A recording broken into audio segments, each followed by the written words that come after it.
The lamp flickers beside me, casting dancing shadows across the parchment where my quill moves in slow, deliberate strokes.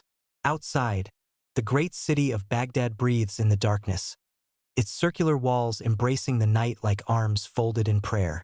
I am a scribe in the house of wisdom, and these are the hours I treasure most, when the bustle of day gives way to the whispered conversations of scholars and the gentle scratch of pen on paper.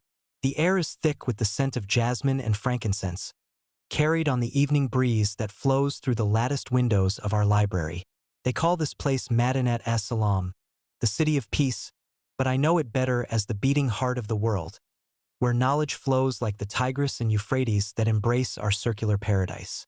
Tonight, as I copy the words of Aristotle into the flowing script of Arabic, I can hear the distant call of the muezzin from the great mosque, his voice rising and falling like music across the darkened streets. The sound mingles with the soft laughter of women in the courtyards, the gentle splash of fountains, and the whispered prayers of the faithful who walk the perfumed gardens of our magnificent city. In the lamplight, my ink glistens like liquid night, each letter forming with the precision that years of training have given my hand. The parchment beneath my fingers is smooth as silk, imported from lands so distant that their names sound like poetry when spoken aloud. Damascus, Samarkand, Cordoba, cities that exist in my mind as places where other scribes like myself sit in similar pools of light, copying the wisdom of ages into the eternal language of learning. But tonight, here in Baghdad, I am part of something greater than myself, something that will outlast the rise and fall of empires. The House of Wisdom surrounds me like a cocoon of knowledge, its walls lined with scrolls and codices that contain the collected wisdom of humanity. Greek philosophy sits beside Persian poetry, Indian mathematics nestles against Byzantine theology, and Chinese astronomy shares shelf space with the latest works of our own Islamic scholars. The air itself seems to hum with the accumulated power of all these words, all these ideas that have been gathered here like precious stones in the treasury of the mind. Through the window, I can see the torches that line the streets of the round city, their flames creating rivers of light that flow toward the center where the palace of the Golden Gate stands in magnificent splendor. Each torch is a star fallen to earth, illuminating the paths where merchants from distant lands walk with their camels and their dreams of profit, where scholars hurry between libraries and schools, where poets compose verses that will be remembered long after the stars themselves have faded from the sky. The sound of footsteps echoes in the corridor outside my chamber, soft and measured, belonging to one of my fellow scribes who works through the night as I do. We are the guardians of learning, the keepers of the flame that burns eternal in the darkness of ignorance. In the morning, when the sun rises over the golden dome of the palace, the markets will fill with the voices of traders and the laughter of children. But now, in these precious hours before dawn, the city belongs to us who serve the written word.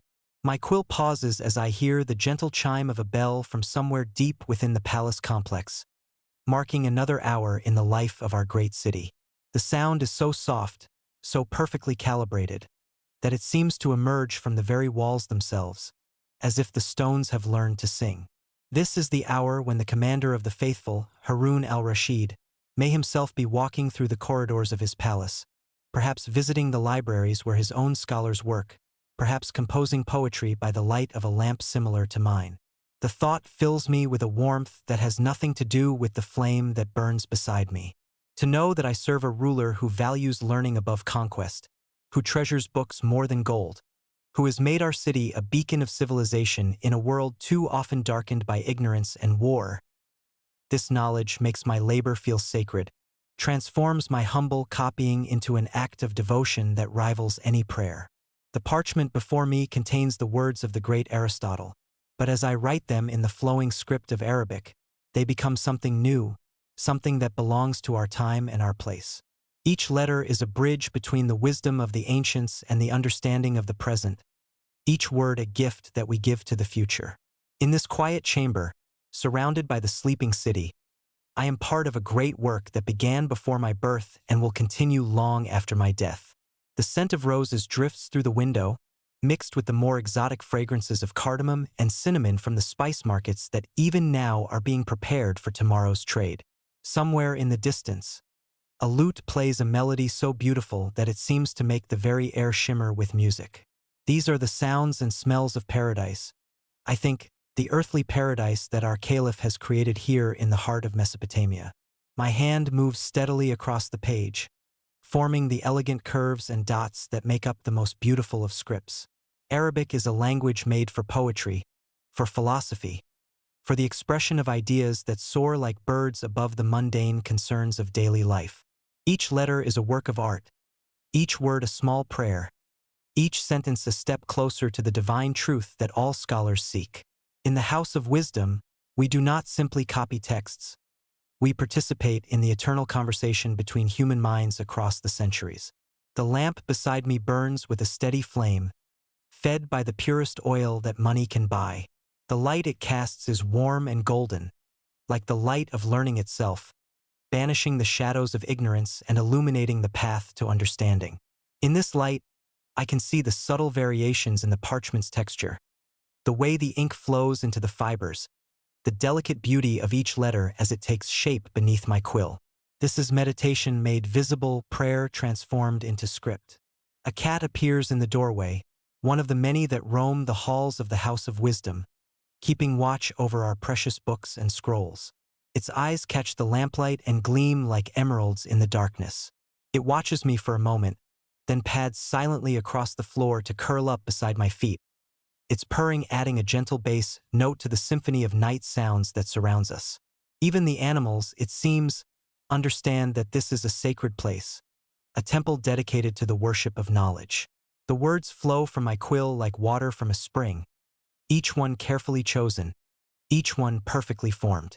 This is the work I was born to do, the calling that gives meaning to my existence. In the great scheme of things, I am but a small part of a vast enterprise, but I know that my contribution matters, that every word I copy, every text I preserve, adds to the great library of human understanding that we are building here in Baghdad. The night air carries the sound of distant laughter, perhaps from the palace where the caliph entertains his guests with poetry and music, perhaps from the homes of merchants who celebrate successful trades, perhaps from the taverns where scholars debate the finer points of philosophy over cups of wine. All of these sounds blend together into the unique music of our city, a music that speaks of prosperity and peace, of learning and culture, of a civilization at its peak.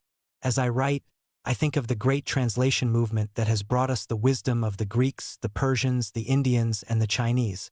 Scholars from every corner of the known world have come to Baghdad to participate in this great work, bringing with them the treasures of their own traditions and taking away new understanding gained through dialogue and exchange. The House of Wisdom is like a great river where all the streams of human knowledge converge, creating something richer and more powerful than any single tradition could achieve alone. The texture of the parchment beneath my fingers is smooth and cool, like the skin of a beautiful woman or the surface of a calm lake. Each sheet is a miracle of craftsmanship, created by artisans who understand that the medium is as important as the message, that beautiful thoughts deserve beautiful homes. The ink I use is made from the finest ingredients, ground by hand and mixed with care to achieve the perfect consistency and color. These are the tools of my trade, but they are also works of art in their own right. Through the latticed window, I can see the stars that shine over our city, the same stars that have watched over scholars and scribes since the beginning of time. They seem to twinkle with approval, as if they too understand the importance of the work we do here. In distant lands, other men look up at these same stars and wonder about the mysteries of the universe. But here in Baghdad, we have astronomers who map their movements and mathematicians who calculate their distances. We are the inheritors of all human knowledge, the guardians of all human wisdom. The flame of my lamp dances slightly as a breeze moves through the chamber, casting shifting patterns of light and shadow across the pages of my manuscript. This dance of light seems to bring the words to life, to give them a vitality that goes beyond their mere meaning. In this play of light and shadow, I can almost see the ghosts of the ancient philosophers whose words I copy, can almost hear their voices whispering across the centuries, grateful that their thoughts have found safe harbor in our great library. The sound of my quill scratching across the parchment is like a whispered prayer, a gentle rhythm that matches the beating of my heart and the breathing of the sleeping city around me. This is the sound of civilization itself, the the sound of human beings reaching across time and space to share their deepest thoughts and most precious insights. In the silence of the night, this small sound takes on enormous significance, becoming a hymn to the power of the written word. A gentle knock at my door interrupts my thoughts, and I look up to see a fellow scribe, his face illuminated by the lamp he carries. He has come to share a cup of tea and perhaps to discuss a particularly difficult passage he has been working on. These moments of collegial exchange are among the greatest pleasures of my profession, opportunities to share not just knowledge but the joy of learning itself. We speak in whispers, mindful that others may be sleeping, but our quiet words carry the weight of profound discovery. The tea is fragrant with mint and honey, a perfect accompaniment to the intellectual feast that surrounds us. As we sip and talk, I am reminded of the great Persian tradition of learned conversation, of the way that wisdom can be shared not just through books but through the living exchange of ideas between kindred spirits. My colleague shows me a passage he has been translating from Greek, and we discuss the best way to render a particularly complex philosophical concept into Arabic. These are the moments when I feel most alive, most connected to the great tradition of scholarship that we serve. After my colleague departs, I return to my work with renewed energy. The night is still young, and there is much to be done before dawn breaks over the golden dome of the palace. The words of Aristotle continue to flow from my quill, each one a small victory in the great battle against ignorance and darkness. In the House of Wisdom, we are all soldiers in this battle, armed not with swords but with books, fighting not for territory but for truth. The lamp beside me burns steadily, its flame a symbol of the eternal light of learning that no darkness can extinguish. In its warm glow, I can see the accumulated wisdom of ages, the patient work of countless scribes who have come before me, the foundation upon which future generations will build their own understanding. This is my legacy, my contribution to the great work of human civilization. The city around me sleeps, but the House of Wisdom never truly rests. In chambers like mine throughout the building, other scribes work by lamplight, copying and translating, preserving and creating. We are the guardians of memory, the keepers of the flame that burns eternal in the darkness of ignorance. In the morning, when the merchants open their shops and the students fill the schools, our work will be there to greet them, ready to inform and inspire new generations of seekers after truth. The sound of the night watchman's call echoes through the streets, a reminder that even in this paradise of learning, the practical needs of security and order must be met. But his voice is gentle and reassuring, speaking of a city at peace with itself, a place where learning can flourish without fear of war or persecution. This is the gift that our caliph has given us, the precious peace that makes all our work possible. As I continue to write, I think of the great circle of the city itself, with its 3 concentric walls and its perfect symmetry. Like the city, our work here in the House of Wisdom is circular, always returning to the same eternal questions, always finding new answers in the old wisdom. We are part of a great cycle of learning that has no beginning and no end, only the eternal present moment where knowledge is created and preserved. The parchment before me is almost full, covered with the elegant script that has become as natural to me as breathing. Each page represents hours of careful work, but also years of training and a lifetime of dedication to the pursuit of knowledge. In the House of Wisdom, we understand that learning is not a destination but a journey, not a possession but a gift that must be shared. The lamp flame flickers again, and in its dance I see the spirit of Baghdad itself, vibrant and alive, reaching always toward the light of understanding. This is the city of dreams made manifest, the place where the greatest minds of the age come to share their knowledge and create new wisdom. In the silence of the night, I can almost hear the whispered conversations of the ages, the eternal dialogue between human minds that transcends the boundaries of time and space. As I dip my quill once more into the inkwell, my thoughts turn to the man who has made all of this possible, the commander of the faithful who sits at the very heart of our circular paradise. Harun al-Rashid is not merely a caliph in the traditional sense, not simply a ruler who commands armies and collects taxes. He is something rarer and more precious, a philosopher king who understands that true power lies not in the sword but in the word, not in conquest but in cultivation of the human spirit. I have seen him, this remarkable man, walking through the corridors of the House of Wisdom in the early hours of morning, his footsteps soft as whispers on the marble floors. He moves with the grace of a dancer, the dignity of a scholar, the quiet confidence of one who knows that he rules not through fear but through inspiration. His robes are simple yet elegant, often the deep blue of midnight or the warm brown of earth, colors that speak of contemplation rather than ostentation. When he pauses to examine a manuscript or to speak with a translator, his eyes hold the light of genuine curiosity, the spark of a mind that never stops questioning, never stops learning. The other scribes tell stories of him, whispered tales that circulate through the House of Wisdom like incense through a temple. They say that he keeps irregular hours, that he often rises before dawn to walk through the gardens of the palace, composing poetry in his head while the dew still glistens on the roses. They say that he has been known to visit the libraries at midnight, drawn by insomnia not to restless pacing but to the comfort of books, the solace of ancient wisdom. In these stories, he emerges not as a distant sovereign but as a fellow seeker, a kindred spirit who shares our passion for knowledge and our reverence for the written word. The palace where he dwells is itself a marvel, a structure that embodies the principles of harmony and proportion that govern all true art.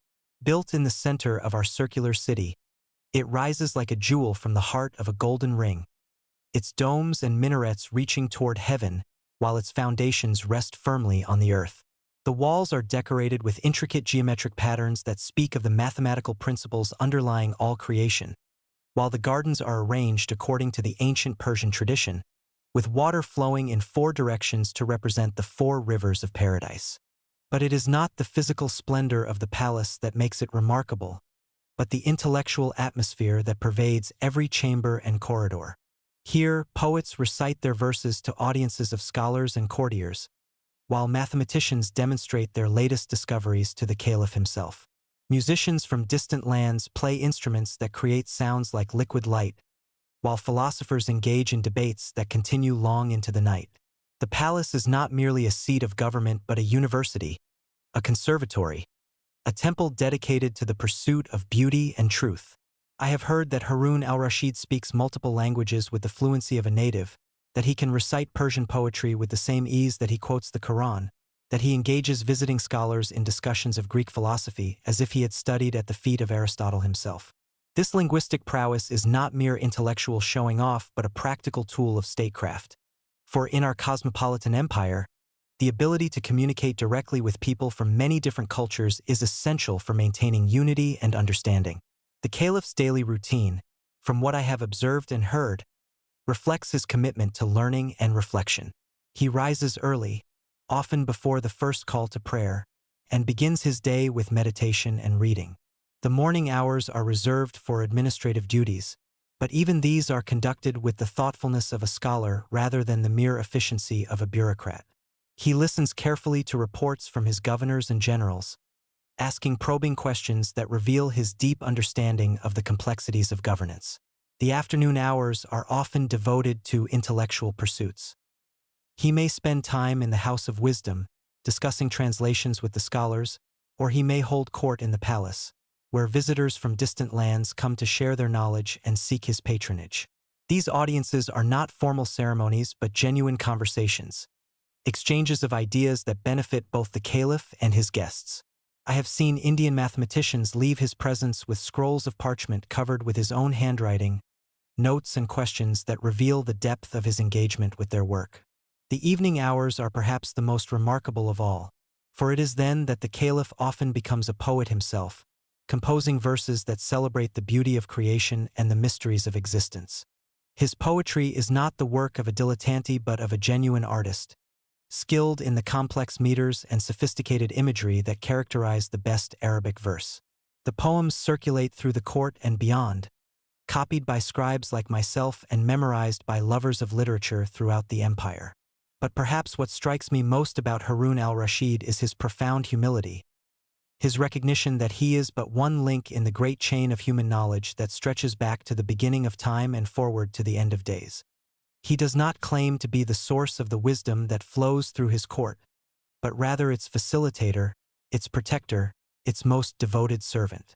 He understands that his role is not to create knowledge but to create the conditions in which knowledge can flourish, to provide the peace and prosperity that allow scholars to pursue their work without fear or want.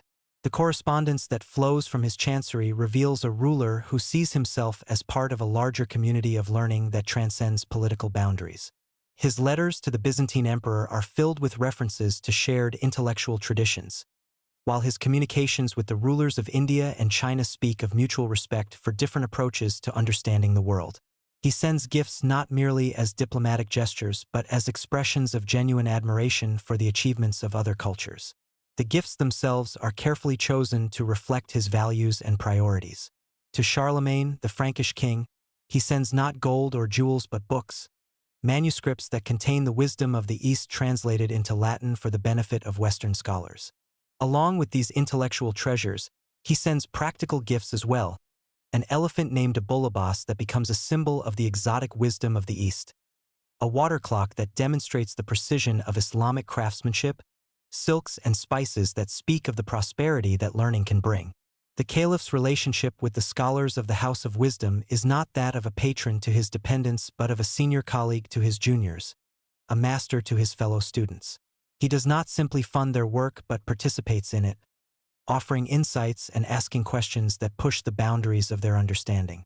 When a new translation is completed, he is often among the first to read it, and his comments and suggestions are treasured by the translators as much as any material reward. I have witnessed him in the great library, seated at a simple wooden table like any other scholar, surrounded by manuscripts and scrolls, his head bent over a text with the concentration of a student preparing for an examination. In these moments, the trappings of power fall away, and he becomes simply a man in love with learning, a seeker after truth who happens to wear the robes of a caliph. The sight never fails to move me, for it reminds me that scholarship is the great equalizer, that in the realm of ideas, we are all fellow travelers on the same journey toward understanding. The influence of his example extends far beyond the walls of the palace or even the boundaries of Baghdad. Throughout the empire, local rulers and provincial governors seek to emulate his patronage of learning, establishing schools and libraries in their own territories. The message is clear. In the realm of Harun al-Rashid, knowledge is valued above all other treasures, and those who seek to serve him best can do so not through martial prowess or administrative efficiency alone, but through the cultivation of wisdom and the support of learning. The workshops and scriptoriums that have sprung up throughout the city are another testament to his influence. Here, skilled artisans create the most beautiful books ever seen, with gilded letters and elaborate illuminations that transform each page into a work of art. The caliph himself is said to own several of these masterpieces, books so beautiful that they seem to glow with their own inner light. But he does not hoard these treasures. Instead, he makes them available to scholars and students, understanding that beauty, like knowledge, is meant to be shared. The musical life of the court reflects his sophisticated tastes and his understanding of the arts as paths to spiritual enlightenment. The musicians who perform in the palace are not mere entertainers but skilled practitioners of an ancient craft, masters of instruments that can evoke the full range of human emotion. The caliph himself is said to be an accomplished player of the oud, the lute-like instrument that is the soul of Arabic music, and his performances are said to bring tears to the eyes of even the most hardened warriors. The gardens of the palace, visible from my window in the House of Wisdom, are arranged according to principles that reflect his philosophical outlook. Each plant is chosen not only for its beauty, but for its symbolic meaning, creating a living text that speaks of the harmony between human intelligence and natural beauty. The geometric patterns of the flower beds echo the mathematical principles that govern the movement of the stars, while the flowing water channels represent the rivers of knowledge that flow through the House of Wisdom. But perhaps the most remarkable aspect of Harun al-Rashid's character is his accessibility, his willingness to engage with people from all walks of life. The stories tell of him disguising himself as a common citizen and walking through the streets of Baghdad, listening to the conversations of merchants and craftsmen, observing the daily life of his subjects. These nocturnal wanderings are not mere curiosity but a form of governance, a way of staying connected to the people he serves and understanding their needs and concerns. The justice he dispenses is informed by this direct knowledge of his subjects' lives, but also by his deep study of law and philosophy. He does not simply apply the letter of the law but seeks to understand its spirit, to find solutions that serve not only justice but mercy, not only order but compassion. His legal judgments are said to be models of wisdom, carefully reasoned decisions that take into account not only the immediate circumstances but the broader implications for society as a whole. The economic prosperity of Baghdad under his rule is not accidental but the result of carefully considered policies that reflect his understanding of the relationship between learning and wealth. He recognizes that commerce and scholarship are natural allies, that the same curiosity that drives a translator to master a new language also drives a merchant to explore new markets. The trade routes that pass through Baghdad carry not only goods but ideas, not only wealth but wisdom. The diplomatic receptions that take place in the palace are themselves educational events, opportunities for the exchange of knowledge as much as the negotiation of treaties. Visiting ambassadors are welcomed not merely as representatives of foreign powers, but as bearers of their culture's wisdom, and their visits often result in new translations, new artistic collaborations, new understanding between peoples. The caliph's court has become a crossroads of civilizations, a place where the best of all cultures can meet and mingle. As I continue my work in the pre-dawn hours, I am struck by the realization that I am witnessing history in the making, that the age of Harun al-Rashid will be remembered as one of the great flowering periods of human civilization. The man who rules from the palace at the center of our circular city is not merely a successful monarch but a transformative figure, someone who has understood that true greatness lies not in the accumulation of power but in its use for the betterment of humanity. The lamp beside me burns lower now, its flame a soft golden glow that seems to pulse with the rhythm of the sleeping city. In its light, I can see the words I have written, the careful transcription of ancient wisdom into the script of our time. But I can also see beyond the immediate task to the larger purpose that it serves, the great project of human understanding that Harun al-Rashid has made possible through his vision and his dedication. The House of Wisdom itself stands as the most tangible monument to his vision, a living cathedral of learning where the accumulated knowledge of humanity has found its sanctuary. As I sit here in my chamber, surrounded by the gentle whispers of fellow scholars and the soft rustle of turning pages, I am acutely aware that I am at the very heart of something unprecedented in human history. Never before has there been such a systematic effort to gather, preserve, and expand the boundaries of knowledge. Never before has a single institution brought together the wisdom of so many different civilizations under one roof. The building that houses us is itself a marvel of architectural planning, designed not merely for beauty but for the practical needs of scholarship. The walls are thick enough to muffle the sounds of the bustling city outside, creating an atmosphere of contemplative quiet that enables deep thought and careful work. The windows are positioned to catch the morning light, providing natural illumination for our manuscripts during the precious hours when the sun climbs over the eastern walls of Baghdad. The chambers are arranged in a logical sequence, with the most delicate and valuable texts housed in the innermost rooms, protected from both the elements and the casual curious. But it is not the physical structure that makes this place remarkable, but the community of scholars who have gathered here from every corner of the known world. In the chamber next to mine, I can hear the soft murmur of conversation in Persian, where two astronomers debate the precession of the equinoxes. Down the corridor, a group of mathematicians work by candlelight, their calculations scattered across sheets of parchment like constellations of numbers. In the Great Hall, a Christian monk from Constantinople discusses theology with a Buddhist scholar from India, their conversation a testament to the universal nature of the search for truth. The translation movement that has brought these men together is perhaps the most ambitious intellectual project ever undertaken. We are not merely copying texts from one language to another, but engaging in a profound act of cultural synthesis, creating new understanding through the collision of different ways of thinking. When I translate a passage from Aristotle into Arabic, I am not simply changing the words but transforming the concepts, finding new ways to express ancient ideas in the language of our time and place.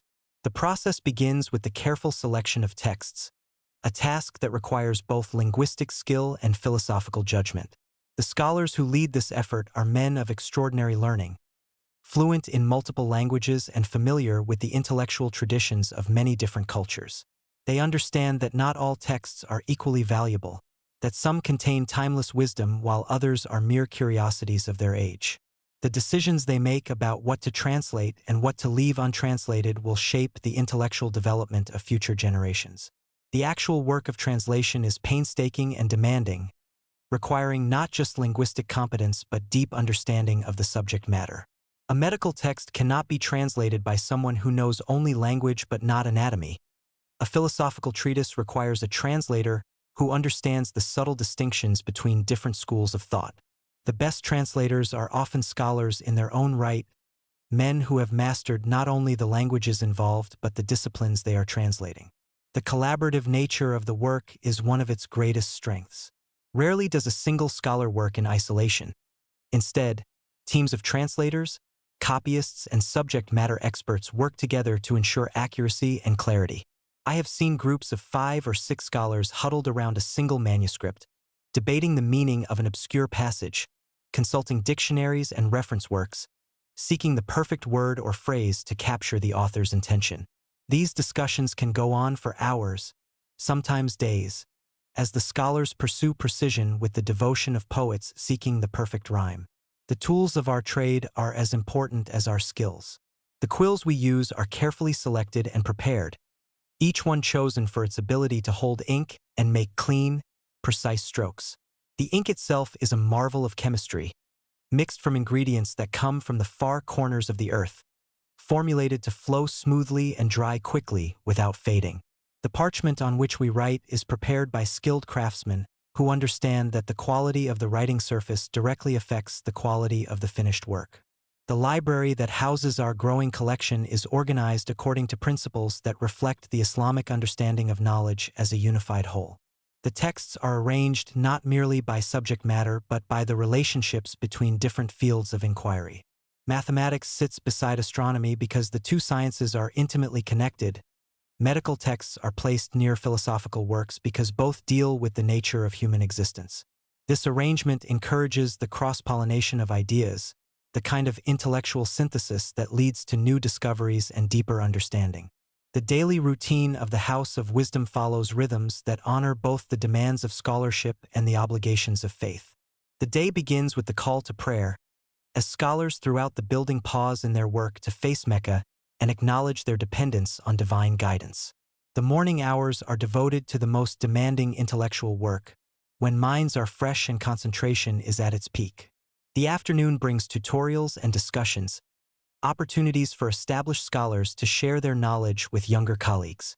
The evening hours are often the most productive, as the heat of the day gives way to the cool of night and the distractions of the outside world fade into silence. It is during these quiet hours that the most difficult translations are undertaken, when scholars can work for hours without interruption, losing themselves in the intricate dance of language and meaning. The soft glow of oil lamps creates pools of light throughout the building, each one illuminating a small universe of intellectual activity. The international character of our scholarly community is one of its most remarkable features.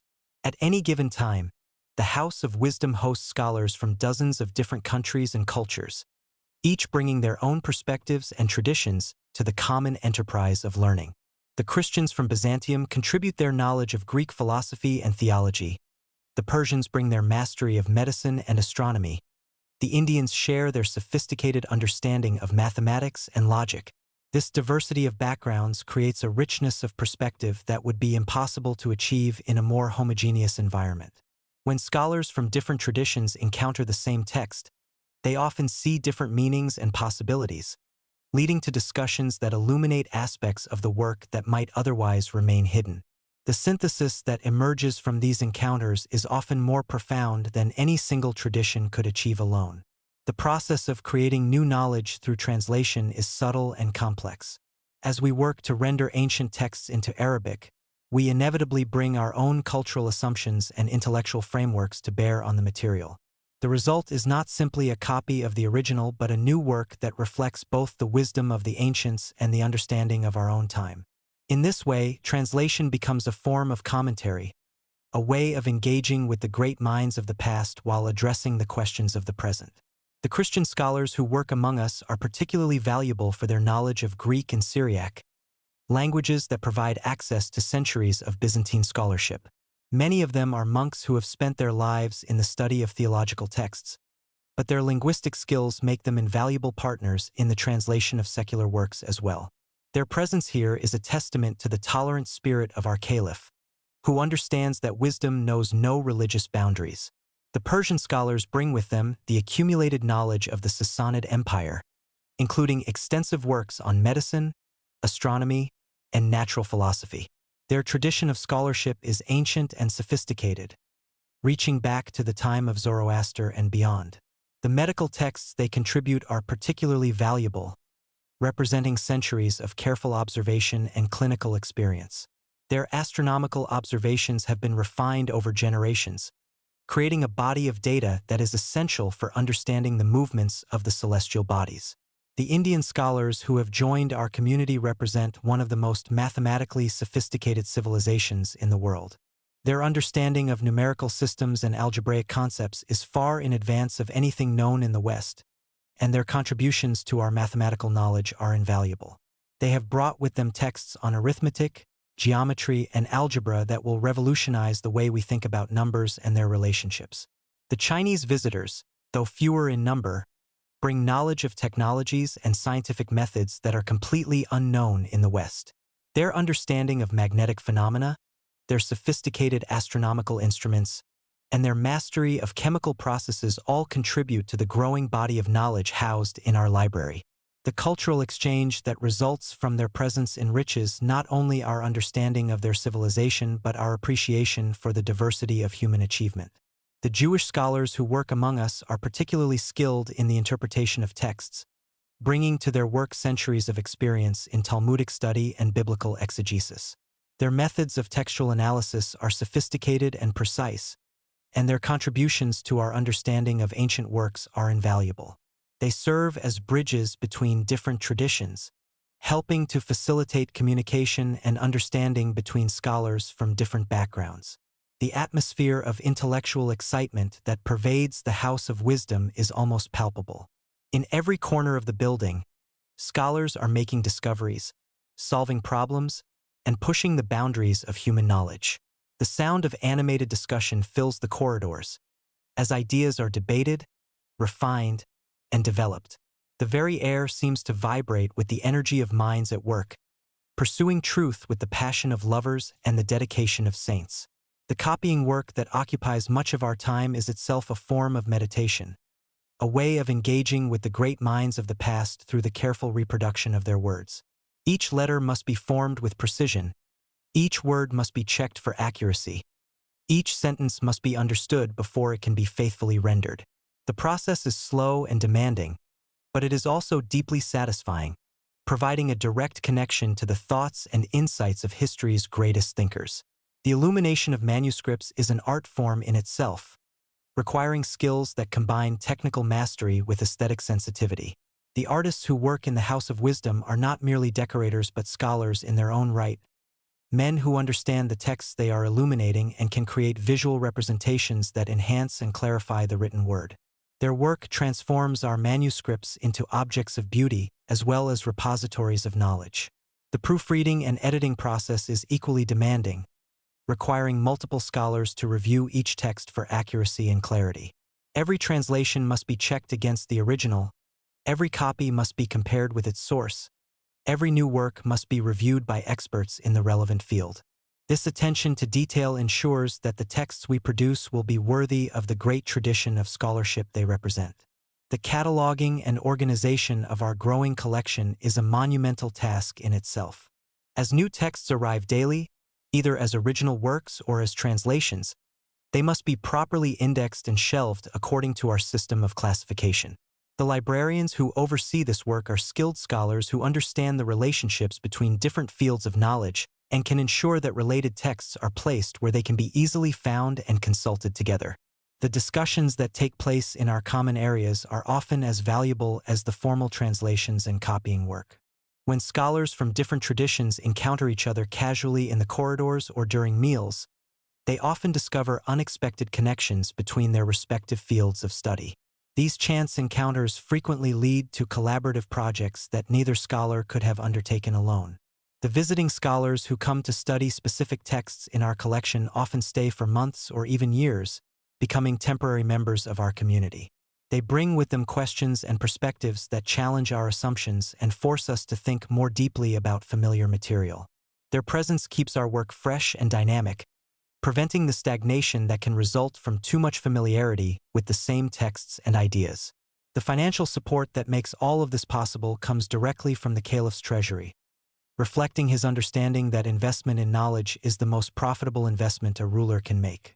The funds are generous and reliable, allowing us to purchase the finest materials, attract the best scholars, and maintain the highest standards of craftsmanship. This financial backing gives us the freedom to pursue truth wherever it leads, without concern for immediate practical applications. The influence of our work extends far beyond the walls of the House of Wisdom. The translations we produce are copied and distributed throughout the Islamic world, carrying the wisdom of the ancients to places where it has never been seen before. The new knowledge we create through our synthesis of different traditions spreads like ripples in a pond, influencing scholars and students in distant lands who will carry the work forward into future generations. As I pause in my writing to adjust the wick of my lamp, I am struck by the profound responsibility that rests on our shoulders. We are not merely preserving the past but shaping the future, not merely translating words but transmitting the accumulated wisdom of humanity to those who will come after us. In this quiet chamber, surrounded by the soft sounds of scholarship, I am part of something larger than myself, something that will outlast my own brief existence and continue to bear fruit long after I am gone. The cultural flowering that has transformed Baghdad into the jewel of the world extends far beyond the walls of the House of Wisdom, reaching into every corner of our magnificent city. As dawn approaches and the first faint light begins to filter through my window, I can hear the awakening sounds of a civilization at its peak, the gentle stirring of a society that has achieved the perfect balance between material prosperity and spiritual enlightenment. The call to prayer will soon echo across the rooftops, but already I can hear the soft preparations of a city that has learned to marry the sacred and the secular in harmonious union. The mathematical renaissance that has taken place under our caliph's patronage represents perhaps the most remarkable intellectual achievement of our age. In chambers not far from where I sit, scholars work with numbers and geometric forms, pushing the boundaries of human understanding into realms that the ancient Greeks could never have imagined. The Hindu numerals that have been adopted and refined by our mathematicians have revolutionized the way we think about calculation and measurement, replacing the cumbersome Roman system with an elegant notation that makes complex operations simple and intuitive. The algebraic methods developed by our scholars represent a completely new approach to mathematical problems, one that treats unknown quantities as if they were known, manipulating symbols according to precise rules to arrive at solutions that would have been impossible to achieve through traditional geometric methods. The word itself, al-jabr, speaks of restoration and completion, of the healing of mathematical relationships that have been broken or incomplete. In the hands of our mathematicians, algebra becomes a kind of poetry, a way of expressing the hidden harmonies that underlie the apparent chaos of the world. The astronomical observations conducted from the observatories of Baghdad have revealed the heavens to be far more complex and beautiful than previous generations ever suspected. Night after night, our astronomers map the movements of the stars and planets, recording their positions with a precision that enables them to predict eclipses and calculate the length of the year with unprecedented accuracy. The astrolabe, that miraculous instrument that brings the heavens down to earth, has been perfected by our craftsmen to such a degree that it can be used to determine not only the time and direction of prayer, but also the latitude of any location on earth. The medical knowledge that has been gathered and expanded in our hospitals and medical schools represents a synthesis of Greek, Persian, Indian, and Arab traditions that has created an approach to healing more comprehensive and effective than any that has existed before. The physicians who train in Baghdad learn not only the theoretical foundations of medicine but also the practical skills needed to diagnose and treat the full range of human ailments. The hospitals themselves are marvels of organization and efficiency, with separate wards for different types of patients, specialized facilities for surgery and treatment, and libraries where medical knowledge is preserved and transmitted to future generations. The surgical techniques developed by our physicians represent the cutting edge of medical practice, employing instruments of exquisite craftsmanship and methods that minimize pain and maximize the chances of successful healing. The use of opium and other drugs to control pain during operations has transformed surgery from a desperate last resort into a viable treatment option for conditions that were previously considered incurable. The careful observation and recording of symptoms has led to the identification of new diseases and the development of new treatments that have saved countless lives. The philosophical discussions that take place in the salons and private homes of Baghdad represent a flowering of intellectual life that rivals the great schools of ancient Athens. Here, scholars debate the nature of existence, the relationship between reason and faith, the proper organization of society, and the meaning of human life. These conversations are not mere academic exercises but passionate engagements with the fundamental questions that have always driven human inquiry. The participants bring to these discussions not only their knowledge of the classical texts, but also their own insights and experiences, creating a synthesis of ancient wisdom and contemporary understanding. The poetry that has emerged from this cultural renaissance represents perhaps the most beautiful expression of the human spirit that has ever been achieved. The poets of Baghdad have inherited the rich tradition of Arabic verse, with its complex meters and sophisticated imagery, but they have expanded and enriched it through contact with Persian, Greek, and Indian literary traditions. The result is a poetry that is both deeply rooted in Arab culture and cosmopolitan in its appeal, speaking to universal human experiences while maintaining its distinctive voice and character. The wine poetry that has become so popular in our literary circles represents a bold exploration of the tensions between earthly pleasure and spiritual aspiration, between the demands of the flesh and the longings of the soul. These verses, often composed in the taverns and gardens of Baghdad, celebrate the beauty of the created world while acknowledging the transitory nature of all earthly pleasures. The wine becomes a symbol of divine love, the tavern a metaphor for the world, and the drunkenness a representation of the soul's intoxication with the divine. The love poetry that flows from the pens of our poets represents a refinement of human emotion that transforms physical attraction into spiritual longing, earthly desire into heavenly aspiration. The beloved becomes a symbol of divine beauty, the pain of separation a metaphor for the soul's exile from its true home, and the joy of union a foretaste of the bliss that awaits the faithful in paradise.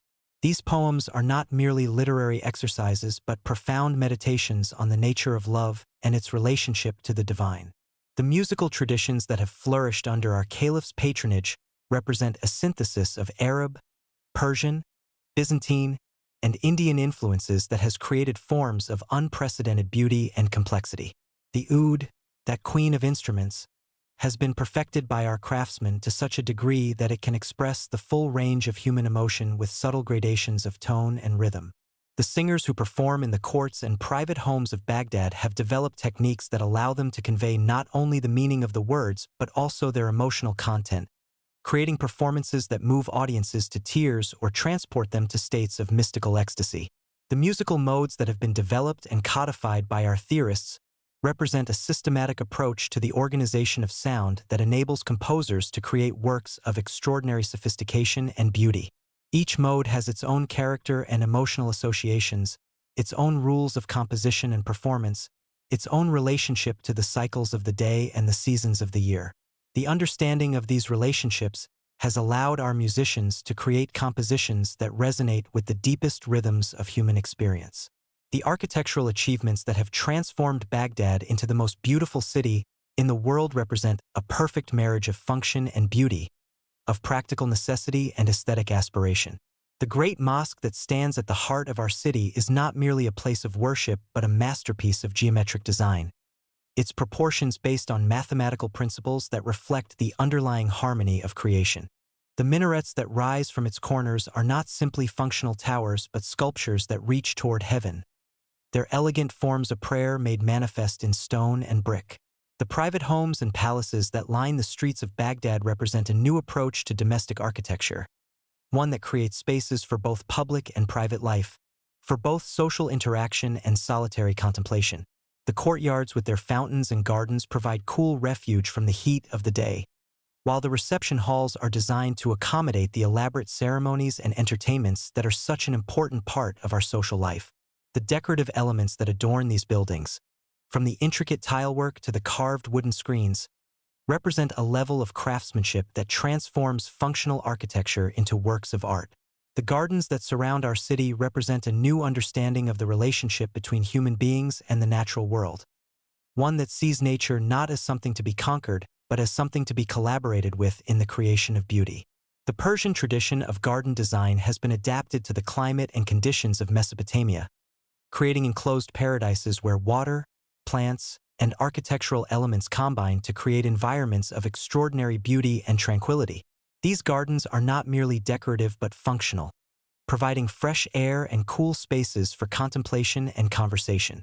The culinary arts that have flourished in Baghdad represent a synthesis of cooking traditions from across the known world, creating a cuisine that is both sophisticated and accessible, both exotic and familiar. The spice markets of our city offer ingredients from India, China, and the distant islands of the Indies, while the local produce of the fertile plains around Baghdad provides the foundation for dishes that satisfy both the palate and the soul. The art of cooking has been elevated to the level of poetry, with master chefs creating dishes that appeal to all the senses and reflect the cosmopolitan character of our civilization. The textile arts that have been developed in Baghdad represent the highest achievements of human craftsmanship, creating fabrics that are both beautiful and durable, both functional and decorative. The silk that is woven in our workshops rivals the finest products of China and Byzantium, while the cotton textiles that are produced here are prized throughout the Islamic world for their softness and durability. The dyeing techniques that have been perfected by our craftsmen produce colors of extraordinary richness and permanence, creating textiles that are works of art in their own right. The metalworking traditions that have flourished under our caliph's patronage have produced objects of extraordinary beauty and functionality, from the delicate astrolabes used by our astronomers to the magnificent ceremonial weapons that are presented to visiting dignitaries. The techniques of inlay and engraving that have been developed by our metalworkers allow them to create surfaces that are covered with intricate patterns and inscriptions, transforming utilitarian objects into works of art that reflect the sophistication of our civilization. The scientific instruments that are produced in Baghdad represent the cutting edge of technological achievement, combining precision engineering with aesthetic beauty to create tools that are both functional and beautiful. The astrolabes, quadrants, and other astronomical instruments that are made here are sought after by scholars throughout the known world, not only for their accuracy but also for their beauty. The medical instruments that are crafted in our workshops enable physicians to perform operations with unprecedented precision, while the optical devices that are being developed here promise to revolutionize our understanding of light and vision. The glass-making techniques that have been perfected in Baghdad have enabled our craftsmen to create objects of extraordinary beauty and utility, from the delicate vessels used for perfumes and medicines to the magnificent windows that illuminate our mosques and palaces. The chemistry of glassmaking has been studied and refined to such a degree that our glassmakers can create products that rival the finest works of the ancient world, while introducing innovations that point toward even greater achievements in the future. The perfume-making arts that have flourished in Baghdad represent a synthesis of Arabian, Persian, and Indian traditions that has created fragrances of unprecedented complexity and beauty. The skilled perfumers who work in our city understand not only the properties of individual ingredients but also the subtle ways in which different scents interact and evolve over time. The perfumes that are created here are not merely pleasant fragrances but complex compositions that tell stories and evoke emotions, creating olfactory experiences that complement and enhance the other arts. The educational institutions that have been established throughout Baghdad represent a new approach to learning, one that combines traditional Islamic education with the study of the sciences and humanities. The madrasas that have been founded here attract students from throughout the Islamic world, while the libraries and schools that are attached to the mosques provide education for the children of ordinary citizens. The curriculum that has been developed for these institutions represents a careful balance between religious instruction and secular learning, ensuring that graduates are prepared both for the practical demands of life and for the spiritual journey that is the ultimate goal of all education. The literary salons that meet in the homes of wealthy patrons represent a new form of intellectual and social life, one that brings together poets, scholars, musicians, and other creative individuals in an atmosphere of refined conversation and artistic performance.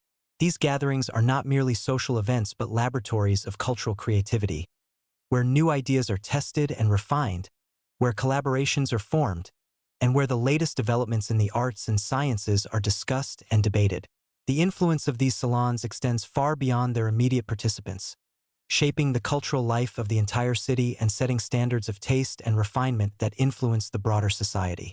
The manuscript illumination that has been developed in Baghdad represents a new art form, one that combines the traditional Islamic prohibition against figurative art with the need to create visually appealing and informative texts.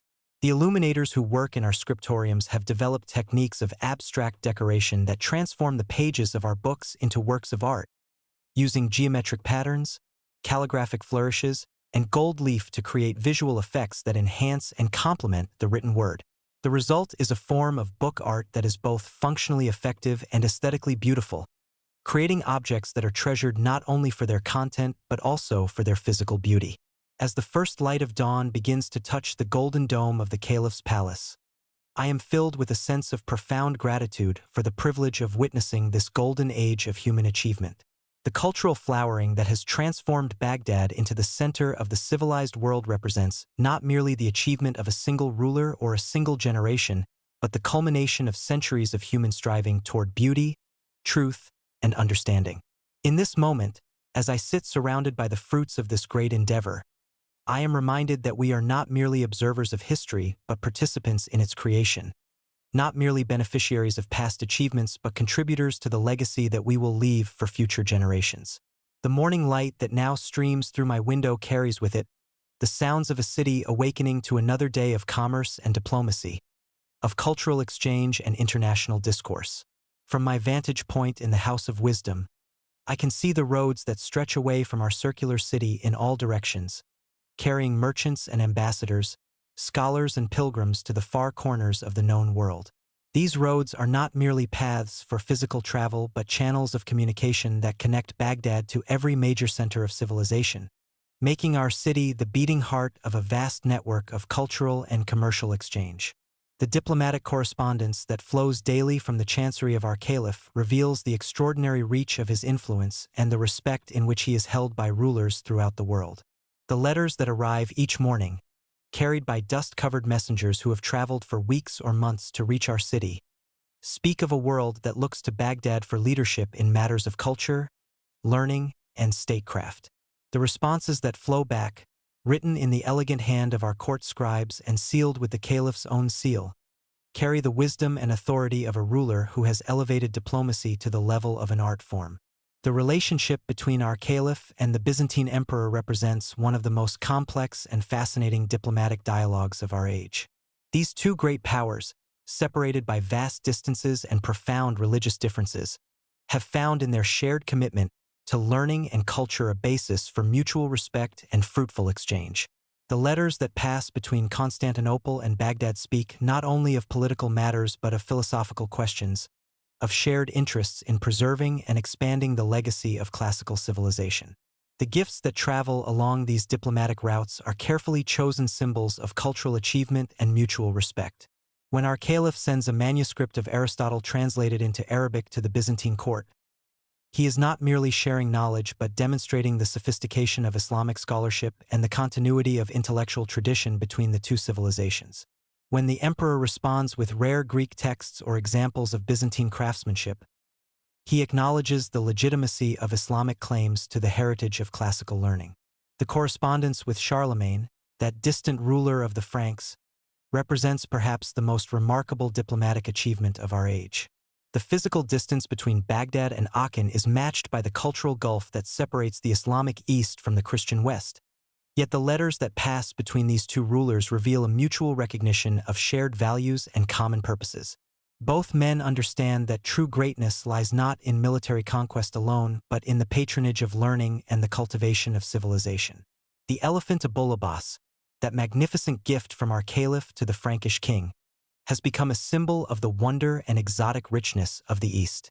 The chronicles tell us that this gentle giant, transported at enormous expense across the Mediterranean and over the Alps, has created a sensation at the Frankish court, where it serves as a living reminder of the far-reaching power and generosity of Harun al-Rashid.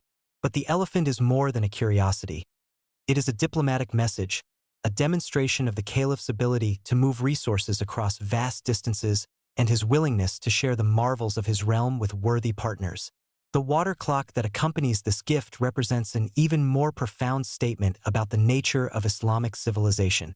This mechanical marvel, with its precisely calibrated mechanisms and its ability to mark the hours with perfect accuracy, demonstrates the advanced state of Islamic technology and the sophisticated understanding of mathematics and engineering that characterizes our scholarly tradition. To receive such a gift is to acknowledge the sender as a fellow participant in the great project of human advancement, a peer in the community of civilized rulers. The trade routes that connect Baghdad to the markets of China carry more than silk and spices. They carry ideas, technologies, and cultural practices that enrich both civilizations.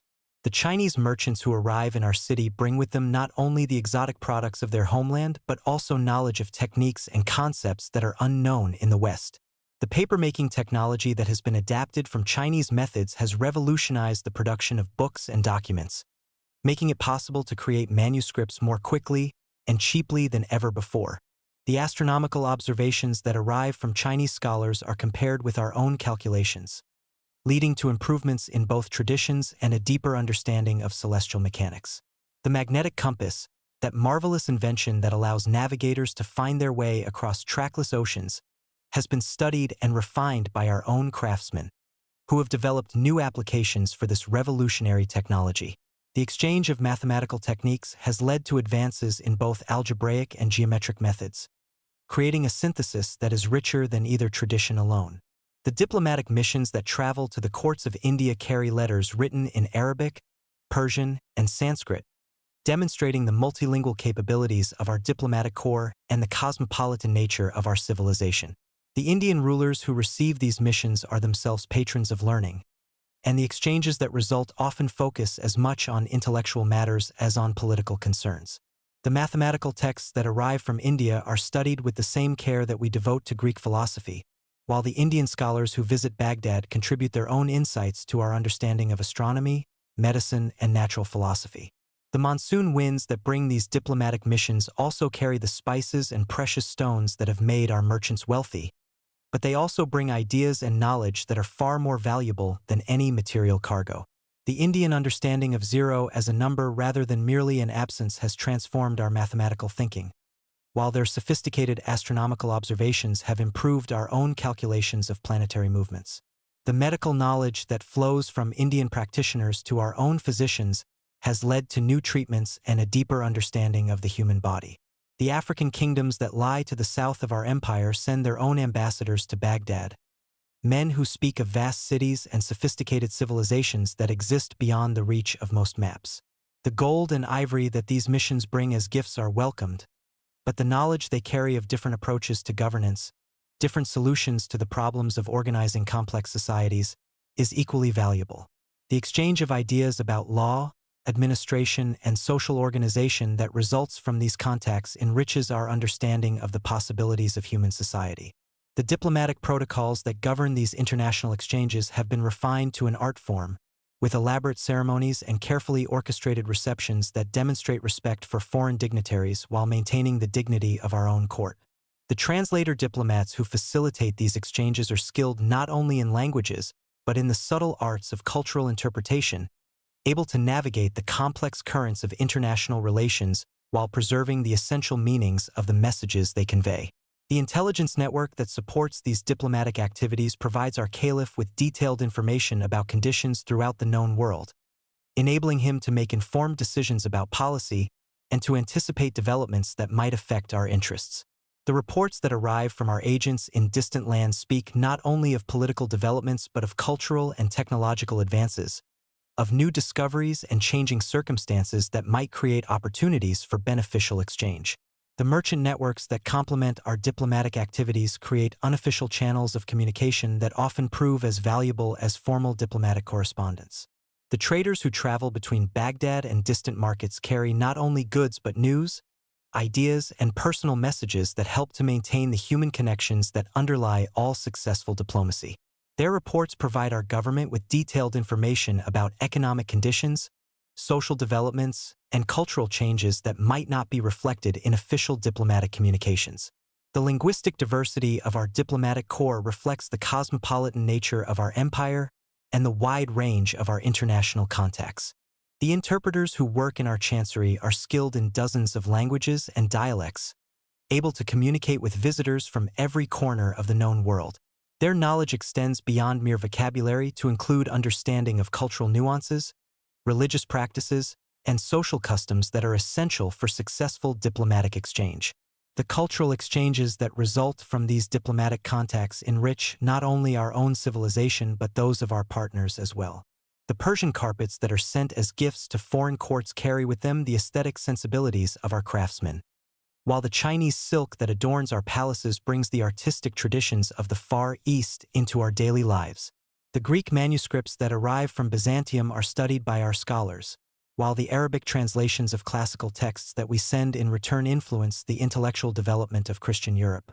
The medical knowledge that is exchanged through these diplomatic channels has led to advances in the treatment of disease and the understanding of human anatomy that benefit all of humanity. The surgical techniques developed in Baghdad are shared with physicians in distant lands, while the pharmaceutical knowledge that arrives from India and China is incorporated into our own medical practice. The result is a steady improvement in the health and longevity of people throughout the civilized world. The technological innovations that spread through these networks of exchange accelerate the pace of human progress in ways that would be impossible if civilizations remained isolated from one another. The improvements in navigation that result from the exchange of astronomical knowledge enable merchants and explorers to travel more safely and efficiently, while the advances in metallurgy and engineering that are shared between civilizations lead to better tools and more effective machines. The philosophical dialogues that are conducted through diplomatic correspondence and scholarly exchange create a community of thinkers that transcends political boundaries and religious differences. The questions that are debated in the salons of Baghdad are also being discussed in the courts of Byzantium, the schools of Cordoba, and the universities of Europe.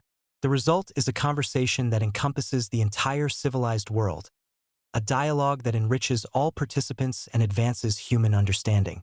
The artistic influences that flow along these diplomatic routes create new forms of expression that combine elements from different traditions in innovative ways. The Persian miniatures that are created in our workshops show the influence of Chinese painting techniques, while the geometric patterns that adorn our buildings reflect mathematical principles that have been refined through contact with Indian and Greek traditions. The musical compositions that are performed in our courts incorporate melodies and rhythms from throughout the known world, creating a truly international art form. The educational exchanges that result from these diplomatic contacts have transformed the intellectual landscape of the civilized world. The scholars who travel from Baghdad to distant courts carry with them not only specific knowledge but also methods of inquiry and approaches to learning that influence the educational systems of their host countries. The students who come to study in our schools return to their homelands with new perspectives and techniques that they share with their own teachers and colleagues. The religious dialogues that take place within this framework of diplomatic exchange demonstrate the possibility of mutual understanding and respect between different faith traditions. While maintaining his own commitment to Islam, our caliph has shown that it is possible to engage constructively with Christian, Jewish, and other religious traditions, finding common ground in shared values and mutual respect for learning and scholarship. This example of religious tolerance has influenced rulers throughout the world, creating a more peaceful and productive international environment. The commercial benefits that result from these diplomatic relationships have created unprecedented prosperity for our city and our empire. The trade agreements that are negotiated through diplomatic channels ensure fair treatment for our merchants in distant markets, while the cultural exchanges that accompany these commercial relationships create demand for the luxury goods and specialized products that are manufactured in Baghdad. The result is a virtuous cycle of prosperity that benefits all participants in the network of international exchange. The legal frameworks that govern these international relationships have been carefully developed to ensure justice and fairness for all parties. The treaties that are negotiated through our diplomatic missions establish clear principles for the treatment of foreign merchants, the resolution of disputes, and the protection of diplomatic personnel. These agreements serve as models for international law that influence the development of legal systems throughout the civilized world. The celebration of these international relationships in our art and literature reflects the pride that our people take in belonging to a civilization that is respected and admired throughout the world. The poems that are composed in honor of visiting ambassadors, the decorative programs that commemorate successful diplomatic missions, and the historical chronicles that record these achievements all contribute to a sense of cultural confidence and international prestige that strengthens our position in the world. As I watch the sun rise over the walls of Baghdad, painting the sky in shades of gold and rose that rival the finest Persian miniatures, I am filled with awe at the scope and sophistication of the international network that our caliph has created. From this circular city at the heart of Mesopotamia, the influence of Islamic civilization reaches to every corner of the known world, carrying with it the message that knowledge, beauty, and justice are universal values that can unite humanity across all the boundaries that seem to divide us. But even as I marvel at the achievements of this golden age, I sense that I am witnessing something that transcends the immediate political and cultural realities of our time. The Baghdad of Harun al-Rashid is becoming more than a mere city, more than the capital of an empire, more than the center of a civilization. It is transforming into a symbol, a dream, a vision of what human society might become when wisdom guides power and when the pursuit of knowledge becomes the highest form of worship. The storytellers who gather in the markets and coffee houses of our city are already weaving the events of our time into tales that blur the line between history and legend. In their narratives, the caliph becomes a figure of romance and mystery, a ruler who walks disguised through the streets of his capital, dispensing justice and revealing truths that are hidden from ordinary mortals. The House of Wisdom becomes a place of magical transformations, where ancient texts whisper their secrets to those who know how to listen, and where the accumulated knowledge of the ages waits to be discovered by worthy seekers. These stories, told and retold in the dim light of oil lamps, embroidered with each telling, growing richer and more fantastical with each repetition, are already beginning to take on a life of their own. I have heard merchants from distant lands speak of Baghdad as if it were a city from a fairy tale, a place where genies grant wishes and where the very air shimmers with possibility. The reality of our achievements, remarkable as they are, is being transformed in the collective imagination into something even more wonderful, a vision of earthly paradise that will inspire generations yet unborn. The palace of our caliph, with its gardens and fountains, its libraries and music rooms, its halls where scholars debate and poets recite, is becoming in these tales a place of infinite wonders.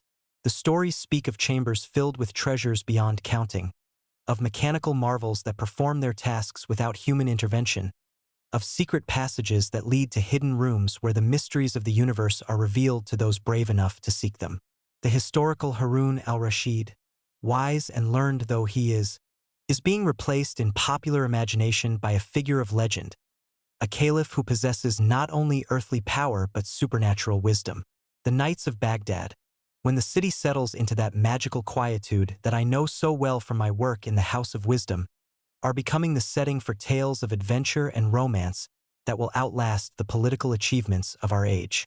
In these stories, the darkness is not merely the absence of light but a realm of possibility, a time when the ordinary rules of existence are suspended and when anything might happen. The call of the muezzin becomes a signal for the beginning of adventures. The flickering of oil lamps marks the boundaries between the real and the imagined, and the whisper of wind through the streets carries messages from the world of dreams. The figure of Scheherazade, that legendary storyteller who saves her life through the power of narrative, is said to have walked these very streets, to have gathered her tales from the actual experiences of our citizens, to have transformed the daily life of Baghdad into the stuff of immortal legend. Whether she truly existed or is herself a creation of the storyteller's art matters less than the truth she represents. That the power of the imagination can triumph over the forces of destruction, that wisdom and creativity can overcome tyranny and ignorance, and that the human spirit, when it finds its proper expression, is capable of creating beauty that transcends time itself. The tales that are being woven around the figure of our caliph draw upon the real achievements of his reign, while transforming them into something that speaks to the deepest longings of the human heart. The historical patronage of learning becomes, in these stories, a magical ability to unlock the secrets of the universe. The actual diplomatic relationships with distant lands become tales of miraculous journeys to kingdoms at the edge of the world. The real prosperity of our city becomes a vision of abundance so complete that every desire can be fulfilled, every dream can be realized. The merchants who travel the trade routes that connect Baghdad to the world are becoming, in these emerging tales, figures of romance and adventure. Their caravans are transformed into expeditions to lands of wonder. Their commercial negotiations become quests for magical treasures, and their return journeys become triumphal processions bearing the marvels of distant realms. The actual spices and silks they carry are embellished in the storyteller's imagination with magical properties, while the exotic animals and precious stones they bring to our markets become elements in tales of supernatural adventure. The scholars of the House of Wisdom, men like myself who labor quietly over translations and commentaries, are being transformed in these stories into figures of mystery and power. The actual process of translating Greek philosophy into Arabic becomes, in the popular imagination, a kind of magical transformation that unlocks hidden truths and reveals secret knowledge. The libraries where we work become treasure houses of supernatural wisdom, and the manuscripts we preserve become talismans that possess the power to transform their readers. The musicians and poets who grace our courts are becoming, in these tales, figures who can move not only human hearts but the very forces of nature. Their songs are said to have the power to calm storms, to heal the sick, to open locked doors, and to reveal the locations of hidden treasures. The actual beauty of their art is being transformed into something that transcends mere aesthetic pleasure, becoming a force that can reshape reality itself. The architectural marvels of our city, from the circular walls to the golden dome of the palace, are being incorporated into stories that present them as the products of supernatural craftsmanship.